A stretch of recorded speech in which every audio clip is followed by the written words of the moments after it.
Hello again, welcome back to the channel. Here is Joel, and today I have for you a new tutorial about the Looperlative LP2 mini looper.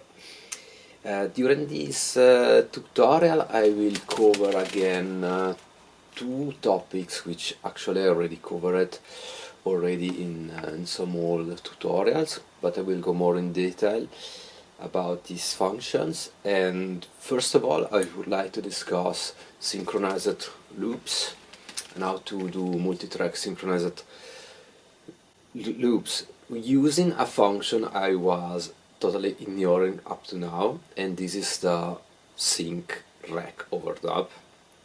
And then later in the video, the second point, I would like to discuss a bit about this unique thing which is inside the Looperlative, which is the scramble. Okay, first of all, synchronized loops. I already talked a few times about this topic. You know how much I love how easy it is for me to create and generate and manage synchronized loops on the LP2. And my method normally to go, it's the so-called press play, in the sense that the first loop I will record becomes automatically my master, and then I can go to loop 2. Now, for example, I press play, and this action will generate a loop which has the very same length as loop 1.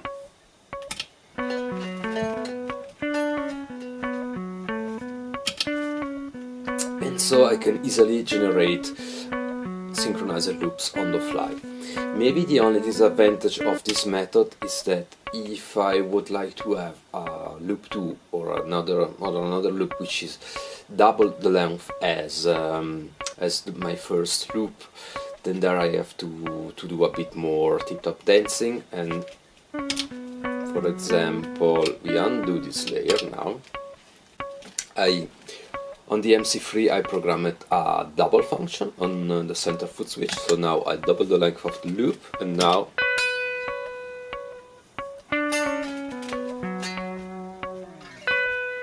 I have double the length of the loop. And this was my way to go and how to generate and manage the synchronized loops, which actually is a very simple and powerful method. But then the other day, and here I would really like to thank for this kind of like discovery for me, Andre LaFosse, who did also a few videos about the LP2 and its function. It's amazing how different users come up with different ideas. I mean, he has a totally different background than I. He's coming more from this EDP style of looping. So it's a pleasure to just kind of like exchange inspiration and knowledge through this series of videos. And I also learn a lot, most of the time by looking at Andre's video. Some did inspire me to develop new tricks and stuff like that. So on the back now, on the ground, you see behind the Looperlative I have the loop. So since a while I started also to use the loop, which for me it's a cool experience. It's totally new, and especially all these EDP style of function, which are kind of like the multiply, the insert and the insta, are really unique things about that. And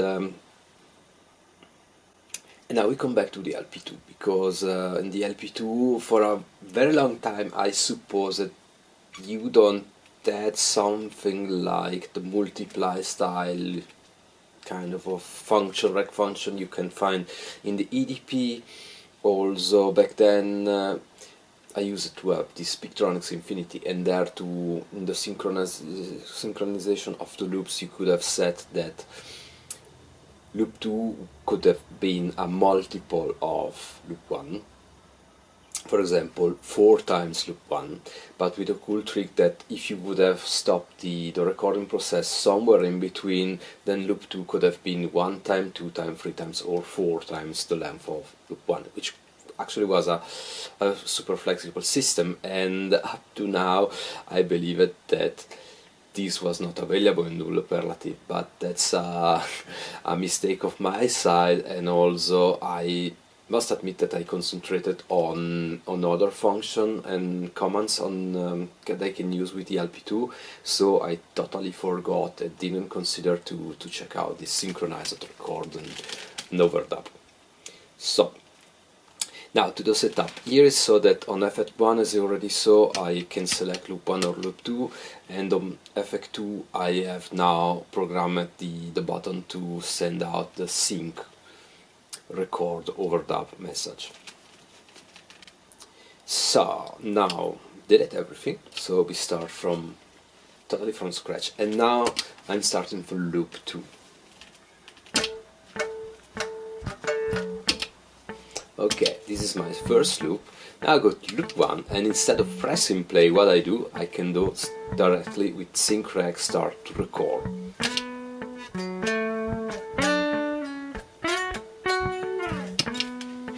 And so I can generate my loops on the fly, totally synchronized with the main loop, and without the play trick in between. And also the cool part of this is that I could also possibly generate a loop which is even longer than my first loop. Okay, now do something else.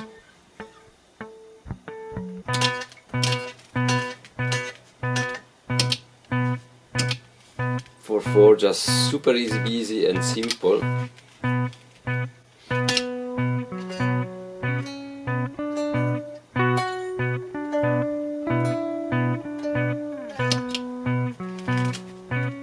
And so you see, it's super easy with this synchronized record. I can instantly generate loops which are synchronized to my main loop, and then could be also multiple of that. And now the cool thing about synchronized rec is that now I go from loop 1 to loop 2, I stop loop 2, and now I have only loop 1 running, and now I do another sync rec.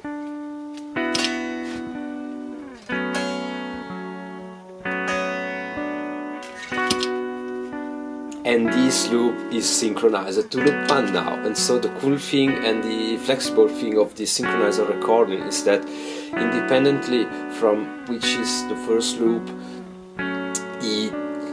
LP2 just find out automatically who is the master, who's taking control over the situation, and it start to synchronize the loops, the upcoming loops, to that one. So I no more have to, like with the press play trick, it's now I'm totally no more relying to, or don't have to, and I no more need a track to be really set as master clock source. And this is super cool and super flexible about the sync rec in the LP2. Okay, now second topic for today are the scramble. Scramble, it's a wonderful, unique function about the Looperlative in general. It's also available in LP2, and what it does, it's you record a loop, and with scramble it will take the loop, chop it in smaller pieces, and then rearrange these pieces totally in a random way. You have 3 types of scrambles: slow, medium and fast. What's the difference? It's that scramble, it has kind of like a quantization to the chopping. So what it's different, it's how long are the quantized chops that are done in between the loop. On a way, it's cool to have, if you like to use this function, to have all 3 available, because depending how long or short your loop, one would work better. I mean, you can also apply a fast scramble to a very short loop, but it could be then became a bit too busy and confusing. So maybe you would like to use mostly the slow one. And also the cool part is that since these are being quantized, and actually you can kind of like trick only by using one, you can also kind of like also recreate the other one. And it's for this extent that now on the MC3 I have on the left side the medium scramble, on the right side the slow, and now you remember in the middle I have the double on the press, and on the press long press, release, I have a shrink, so that I can halve the length of the loop. Okay, now we do again some noises.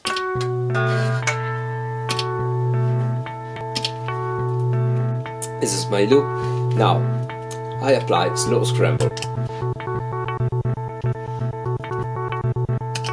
And now the cool thing, if I don't do an overlap in between, which will make the scramble destructive and undeletable, unless you can undo that via the undo function.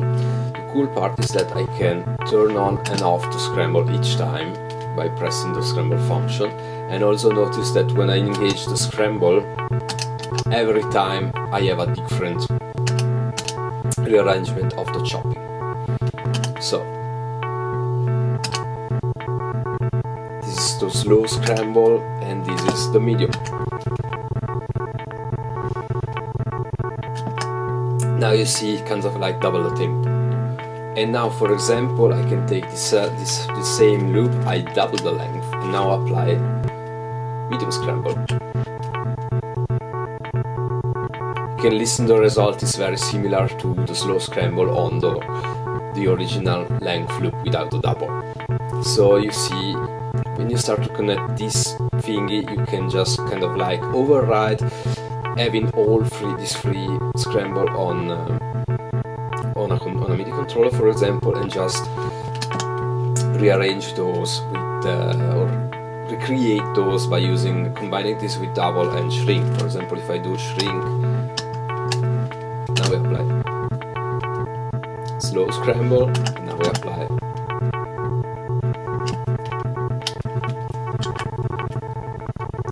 and of course, if you start to overdub in the middle, then you can apply another scramble and actually you can combine those.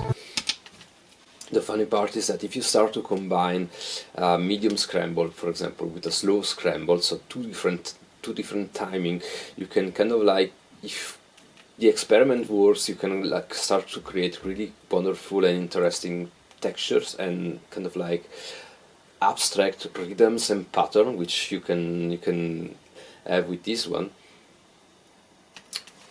And so at some point I was like, let's try something funny. So I created this kind of like this scratch dub, which is a function I have on the MC3, and it's like this. It's a sustain function, so I engage in that when I press the button, and it goes away when I release that.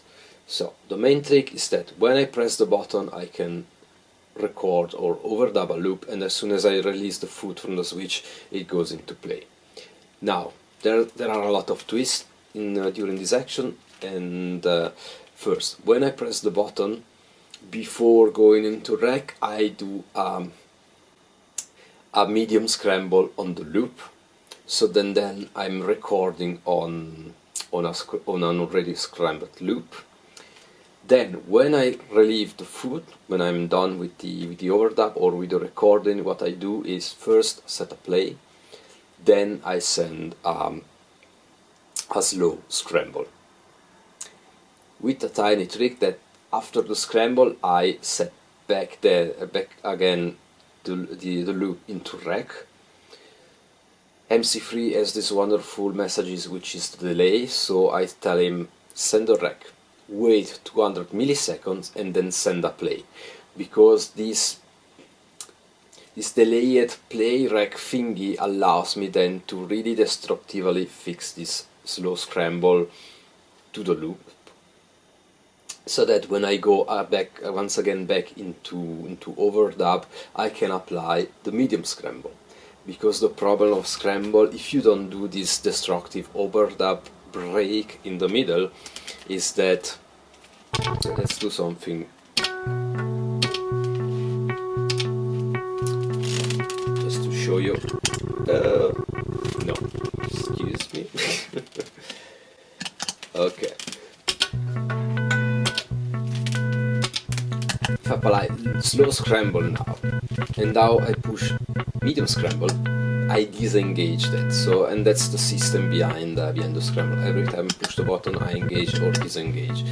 And of course, if I try to engage another scramble, this will undo the previous one. Okay. And now we go to this scramble overlap. Cool. Okay, let's start with a normal overlap first.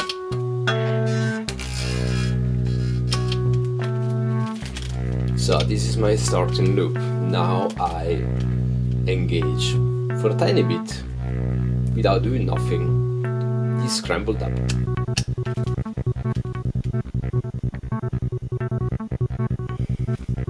And now we can start doing kind of like sustained overlaps.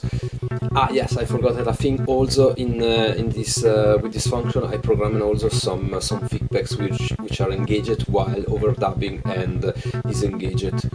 So feedback back to 100% when you go back to play, because so I would like to avoid the loop to get too busy.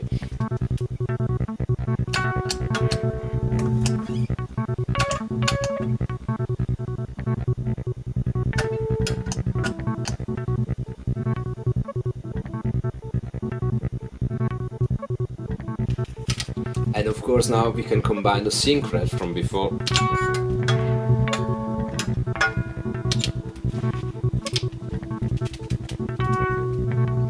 And we can scramble up this one as well.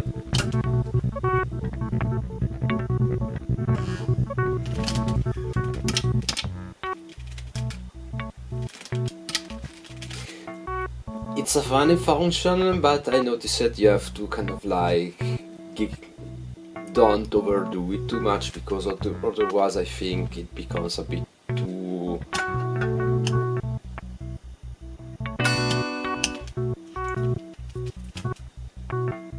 you have really to apply this in drops, so you can get more controlled in the chaos. You can get a more controlled results.